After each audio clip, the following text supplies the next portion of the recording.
Turkey-Syria border. Oubai, so you're on the Turkey-Syria border. What more can you tell us on the situation there?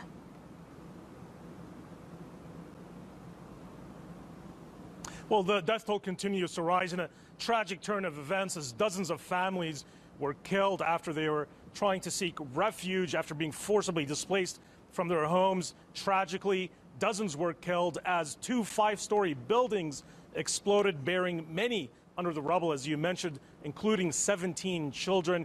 What we do know from the local watchdog groups is that these group of buildings were near a weapons depot where weapons stored by the militant group HTS were known to be stored. So this may be a case where a massive weapons depot exploded, leading to the destruction of these buildings and killing dozens of civilians. We do know that there are also some Daesh sleeper cells in the area in the Sarmada city where this explosion took place, although that terror group has not claimed responsibility for this attack. The town of Sarmada is known for a series of explosions and assassinations over the past few months, so certainly it's no stranger to violence as a series of infighting and assassinations take place between the militant group of rebels and opposition forces in that area. So this may be just a tragic case where civilians were yet again caught in the crossfire.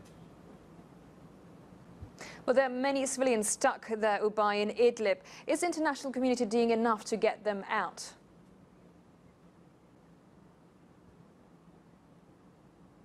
Well, you have nearly 3 million civilians just cramped in this tiny province of Idlib in northwest Syria. Hundreds of thousands of civilians were forcibly relocated from other parts of Syria, forced out their homes by the Assad regime. Many watchdog groups and international humanitarian organizations are worried that another wave of displaced persons may be happening in the future, as we see some signs that the Assad regime may be launching another wave of attacks targeting Idlib. There are also, as I mentioned, a variety of Daesh sleeper cells, according to some analysts, on the ground. So many are worried that the civilians have nowhere else to go, and they're desperately seeking for some sort of sanctuary to escape the bombs, to escape the warplanes. But what we saw in Sarmada just the other day was just another tragic reminder of the ongoing conflict. Thank you very much for that. Oubai Shahbandar, live from Gaziantep near the Turkey-Syria border.